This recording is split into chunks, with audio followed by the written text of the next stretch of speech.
मेरठ के मवाना में सफा पब्लिक स्कूल का समर कैंप 2025 बना एक ऐतिहासिक अनुभव। विद्यार्थियों ने किया प्रशासनिक, सामाजिक और सुरक्षा संस्थानों का शैक्षिक भ्रमण।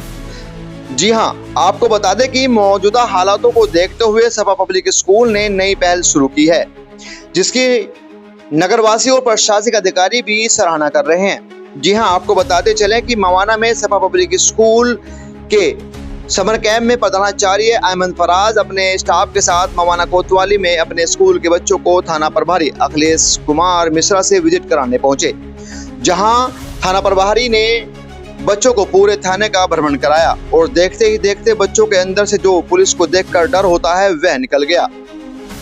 बड़े अच्छे तरीके से थाना प्रभारी अखिलेश कुमार मिश्रा ने बच्चों को स्टाफ रूम, अपना कार्यालय, हवालात और महिला डेस्क के बारे में अच्छे से समझाया, यहाँ बैठकर क्या काम होते हैं। और उसके साथ साथ महिला डेस्क की प्रभारी एसआई अंजुम पठान ने बच्चों को बैड टच और गुड टच के बारे में जानकारी दी। अगर कोई शिकायत करनी हो तो उसमें किस तरीके से हम प्रशासनिक अमले की मदद ले सकते हैं, 109 डाल करके प्रशासन की मदद लेने के बाद उनको कैसे जानकारी दी, सुनिए। तो ये क्या है, ये गुड टच है। लेकिन हमने मतलब किसी बच्चे को हमने गलत यहाँ पे हाथ लगाया या किसी और जगह हमारे प्राइवेट पार्ट पे हाथ लगाया कहीं भी, तो वो क्या किस में आएगा। अगर ऐसा कोई कुछ भी करता है तो आपको तुरंत एक्शन लेना है। नहीं मुझे नहीं छुओ, या जो भी आपके आसपास टीचर है या जो भी है आपके पास बड़े लोग हैं उनको जाके तुरंत बताना है। कोई आपको ऐसे करता है या शाबाशी देता है, पीठ थपथपाता है, तो ये किस में आता है? नहीं, गुड टच में आता है। किस में आता है? Good touch. हाँ, बैड टच में क्या आता है कि जैसे कि आप जब नहाते हो तो मम्मी नहलाती है छोटे बच्चों को, पापा तो नहीं नहलाते, है ना। तो जब मम्मी ही सिर्फ आपको वहाँ टच कर सकती है, और डॉक्टर की निगरानी में अगर डॉक्टर के पास भी जाते हो तो मम्मी ही वहाँ रहती है, तो डॉक्टर आपको माँ की निगरानी में ही टच करेगा। समझ रहे हैं? तो गुड टच और बैड टच में बहुत अंतर होता है। आपको कोई थपथपा रहा है, कोई सर पे हाथ फेर रहा है, तो ये गुड टच है। लेकिन कोई आपके होठों पे हाथ फेर रहा है, कोई आपके चेस्ट पे हाथ फेर रहा है, गलत जगह हाथ फेर रहा है, तो क्या है? Bad touch. ठीक है। मवाना में सफा पब्लिक स्कूल है, जहां आज मवाना कोतवाली में थाना प्रभारी से विजिट कराने के लिए यहाँ पे सफा ग्रुप पहुंचा है अपने बच्चों के साथ में। और विजिट का मेन जो मूल है वो ये है कि जो बच्चों के अंदर डर होता है, जो महिलाओं के अंदर डर होता है, उसको दूर करने के लिए यहाँ पर अहमद फराज पहुंचे हैं। उनसे बातचीत करेंगे किस मोटिव क्या क्या था और किस तरीके से यहाँ पर आपको विजिट यहाँ पर करनी पड़ी और क्यों करनी पड़ी। अहमद फराज भाई, क्या मामला है और किस तरीके से आप यहाँ पर आए हैं? बच्चों के अंदर जो डर जिस तरीके दिखा देता है, पुलिस स्टेशन में आने से बचते हैं बच्चे, तो कहाँ से आपके अंदर आइडिया आया? असल में सर हम लोग चाहते हैं कि जो बच्चे किताबी दुनिया को से जो इल्म हासिल करते हैं वो इल्म मेरे हिसाब से काफ़ी हद तक ठीक नहीं है, मतलब मुकम्मल नहीं है। तो हमें चाहिए कि जितने भी हमारे पब्लिक प्लेसेस हैं उनको हम विज़िट कराएँ, ताकि बच्चे वहाँ पर जा कर के उसके बारे में अच्छे जानकारी हासिल कर सकें। और अगर फ्यूचर में इनके साथ में कोई परेशानी आती है तो ये बेझिझक और बिना किसी डर के पुलिस स्टेशन तक पहुँचे और अपनी बात को दर्ज कराएँ। जिसमें यहाँ के जो एसएचओ साहब हैं उन्होंने बहुत अच्छे से मतलब हमारा सहयोग भी करा है और तमाम बातों को समझाने की कोशिश भी करी है। और जो है बस यही मकसद था कि मतलब जो किताबी इल्म है उसके साथ-साथ प्रैक्टिकल वर्ल्ड को भी बच्चों को दिखाया जाए, किताबों तक महदूद ना रखा जाए। आनंद भाई, मवा ने पहली बार देख रहा हूँ कि सफा ने ये कदम उठाया है, क्योंकि देखा जाता है कि छोटों के बच्चों के अंदर बहुत डर होता है। बुढ़ापे तक बच्चे पहुँच जाते हैं, लेकिन वो कभी स्टेशन का मुँह नहीं देखते पुलिस का। तो हवालात भी दिखाई आपको, तो मालखाना भी दिखाया, अंदर कार्यालय भी दिखाया और महिला डेस्क के लिए भी आपको नंबर दिए गए। कितना बच्चों के अंदर दिखाई दे रहा है मुझे लग रहा है कि हमारे बच्चे जो है माशाल्लाह काफ़ी कॉन्फिडेंट मुझे नज़र आ रहे हैं, और यहाँ से सीखने के बाद, देखने के बाद चीज़ों को, जो इनके अंदर का डर है वो भी निकलता हुआ नज़र आ रहा है। और मुझे लगता है कि हम देखते हैं अपने आस-पास में कि एक बड़ी तादाद ऐसी है कि जिसको थाने के नाम से इतना डर लगता है कि उनके दिल काँपने लग जाते हैं कि हमें थाने जाना पड़ेगा। अच्छा, पुलिस का काम है कोई ऐसा? तो बिल्कुल भी इसमें कोई डरने की बात नहीं, और हम चाहते हैं कि जो जनरेशन को हम देख चुके हैं कि जिसके अंदर डर है, हम चाहते हैं कि हमारे आने वाली जो जनरेशन है उसके अंदर किसी भी तरह का कोई डर ना रहे, और जो पब्लिक सुविधाएँ दी गई हैं उनका भरपूर तरीके से हमारे बच्चों को इस्तेमाल करना आना चाहिए।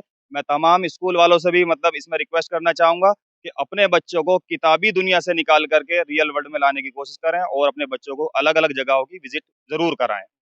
अहमद भाई, एक बात और, एक सवाल लास्ट आपसे है कि जो माहौल चल रहा है, उस माहौल में देखा जाता है कि मुस्लिम कम्युनिटी के लोग थाने से आने से बचते हैं। सोचते हैं कि पुलिस हमारी सुनती नहीं है। कितना आपको लगा कि यहाँ पर पुलिस सबकी सुनती है और सबकी कार्रवाई होती है? देखिए, ये सब तो जो है कहने की बातें होती हैं दूर-दूर से। पुलिस का जो है अभी हमने देखा कि हमें 100% जो है पुलिस ने जो है सहयोग करा है हर एतबार से। जो थाने के प्रभारी हैं एसएचओ साहब, उन्होंने जो है कितने अच्छे से चीज़ों को हैंडल करा, हमारे साथ में कोऑपरेट करा। तो ये तमाम चीज़ें दिखाती हैं कि जो पुलिस थाने के अंदर जो पुलिस बैठी हुई है वो सबके लिए है और सबकी हेल्प के लिए है। ऐसा कुछ भी नहीं है कि यहाँ पर जो है किसी पर्टिकुलर कम्युनिटी के लिए ये काम है, ये तो सबके लिए काम करने के लिए बैठे हुए हैं। तो अपनी जो भी प्रॉब्लम है, आप खुल कर के आइए और पुलिस सबकी है। एक बच्ची है, स्टूडेंट है, उससे बातचीत क्या नाम है बेटा आपका? My name is Ruchita. आपको एक अंजू मैम है, उन्होंने बताया कि बैड टच, गुड टच के बारे में बताया, कंप्लेंट के बारे में बताया, महिला से कुछ ऐसी चीज़ें आती है, तो उसके बारे में बताएँ आप? क्या समझा? सर ये समझ आया कि जो गुड टच मैम ने हमें वो कराया कि आपको अगर कोई बैड टच कर रहा है, गुड टच कर रहा है मतलब आपको अलग-अलग वो कर रहा है तो आपको उससे नंबर्स बताए कुछ, तो उससे हमें बचना चाहिए। और पुलिस के वहाँ पास अगर आप आते हैं, तो आपको समझ में आया कुछ या स्टेशन पे आप आए विज़िट करने के लिए आए? सर सर हमें डरना नहीं चाहिए और मतलब एकदम सूचना देनी चाहिए पुलिस को और हमें मैम ने नंबर बताए हैं जिन पे हम सूचना दे सकते हैं। एक बच्चा है बेटा, क्या नाम है आपका? वो थे, क्या नाम है बेटा आपका? उमर फारूक। उमर, आप मैं देख रहा था जब अंजू मैम आपको समझा रहे थे, इंस्पेक्टर साहब आपको समझा रहे थे सबको, तो आप एक है ना, एक अलग से आपके समझने की कोशिश कर रहे थे। अगर किसी महिला को कोई बदतमीज़ी करता है या कोई कंप्लेंट करता है, किसी तरीके की कोई बदतमीज़ी आती है, तो सामने किस नंबर पे मिलाना चाहिए? 1090 तो क्या समझ में आया आपके? इस पर हमें कॉल करनी चाहिए और फिर बताना चाहिए महिला हेल्पलाइन नंबर है। तो आप तो थाने में आए हैं पहली बार, तो डर लगा आपको? नो सर, हम पहले भी आए हुए हैं, तो पहले किस लिए आए थे? सर वैसे ही। घूमने के लिए आए थे। बच्चों के अंदर साफ तौर से दिखाई दे रहा है कि जो झिझक होती है वो खत्म हो चुकी है। अहमद फराज सर ने बताया कि मैम है, उनसे बात करें, निशा मैम है, उनसे बातचीत करेंगे। मैम, आप लेकर आए हैं बच्चों को, क्या मोटिव था और किस तरीके से आपने यहाँ पर कुछ बातें समझ में आई? सर मोटिव हमारा यही था कि प्रैक्टिकली नॉलेज हमारे बच्चों को हो जो अभी भी मतलब हम जितना भी यहाँ स्टाफ मौजूद है मुझे नहीं लगता कि किसी ने कभी विजिट किया था इससे पहले।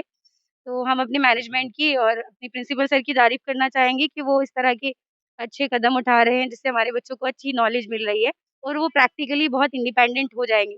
आई थिंक अपने पेरेंट्स को भी बता पाएंगे अगर उनको कोई इशू आता है इस चीज़ को लेकर। तो ठीक है। वो थैंक यू चीज़ सर। जैसे ma'am thank you very much. आपने जो चीज़ देखी यहाँ पर, वो चीज़ साफ तौर दिखा दिखा दे रही है कि कोतवाली के अंदर जो पुलिस के सामने बंदे आते हैं, तो वो झिझक उसके अंदर होती है। लेकिन सफा पब्लिक स्कूल की अच्छी पहल है, उसके मैनेजमेंट को हम बधाई देते हैं कि मवाना में उन्होंने इस तरीके से ये कदम उठाया है और अन्य स्कूलों को भी रिक्वेस्ट कर रहे हैं कि आगे भी ऐसे ही विजिट होती रहे और सफा के लिए हमारी शुभकामनाएँ हैं कि बच्चों का ऐसे मनोबल बढ़ाते रहें। कैमरामैन परवेज़ के साथ Salim Saifi, buzz TV news, Meerut.